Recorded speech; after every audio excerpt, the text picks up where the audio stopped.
1900, the life that women had once upheld was quickly transforming. Each decade brought about new opportunities for women of all generations.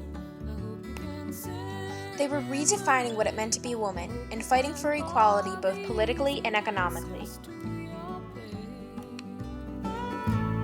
It won't be easy. This change was especially attractive to young women coming from Ireland hoping for their shot at the American dream. This graphic depicts the mass volume of immigration to the United States during this time. It was an era like no other, as millions of immigrants now called America home. Many came for freedom in politics and the economy. Based off this, young Irish women reaped in the political and economic benefits that came with becoming an American citizen. So let's go back. How did these women get there? Well, many immigrants during this time arrived via Ellis Island. That is a 3,123-mile journey that was taken by boat. Ellis Island was open from 1892 until 1954 and was the gateway to a new home for more than 12 million immigrants. Upon arriving, immigrants had to have a sponsor. This meant the immigrant had to have a relationship with someone already in the United States so that adequate support would be provided for them. Whenever you're alone, you know you can rely on us. The National Women's Suffrage Association was established in Ireland to help gain women the freedom to vote. You see, technically women were allowed to vote in Ireland before they were in America. In 1918, women in Ireland were allowed to vote if they were 30 years old and owned property. However, this was especially difficult given the fact that men were the majority landowners at this time. So eventually, in 1922, women were granted the right to vote if they were 21, with no landowning requirements.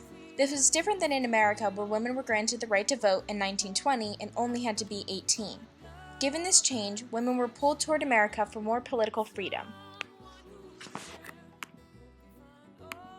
Depicted in this clip is a women's suffrage march in the United States. The determination and support for women, as shown through various marches, was gratifying to young Irish women. They not only wanted to be treated equally like their male counterparts, but they wanted to be involved in such social movements, but first needed to be able to vote. It's falling down on you.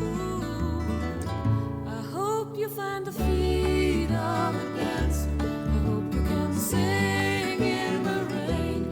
I hope you find all the Immigrants during this time had to go through the process of naturalization to obtain citizenship. Naturalization is the process in which an immigrant becomes an American citizen. Henceforth, after this, they would be able to vote. This is why, politically, young Irish women and girls benefited from coming to America. If they came during their early teens and remained in the United States for 5 years, they could vote in America since the minimum age was 18 before they could vote in Ireland, where the minimum age was 21. always remember that we're Coming to America post-World War II also proved to be beneficial for many young Irish women. There was a new demand for jobs with the booming of the U.S. economy. More people were needed to produce the food and weapons for the men on the front lines. The new jobs were taken by many who had been out of work for several years. As more men were sent away to fight, women were hired to take over their positions on the assembly lines. Before World War II, women had generally been discouraged from working outside the home. Now they were being encouraged to take over jobs that had been traditionally considered men's work. This allowed young women to live a much more independent lifestyle than the one they would have been living while in Ireland. For women in Ireland, many daily work activities took place in the home or on the family farm. Many historians believed Ireland was actually the most oppressive towards women in the 20th century. This was partly due to the great influence the Catholic Church had, which was strictly enforcing traditional gender roles on many families. So therefore, the hundreds of thousands of women immigrating during this time were desperately seeking a new life. There was no more perfect place to go than the United States, which was in desperate need of new employees. This was convenient for young Irish women coming to America seeking work. Women benefited socially from being involved in an American workplace by being able to be involved with other natural-born Americans and adapting to their culture. Contrary to life in America, women were allowed to now make an independent income. In Ireland, they had minimal rights outside of their marriages. This meant that mostly everything political or financial was wired through their husbands. They oftentimes did not receive pay for their work, so it was revolutionary in a sense for women to be receiving a personal income to use as they pleased. Employers find that women can do many jobs as well as men, some jobs better. Tens of thousands of women are already at work in aircraft.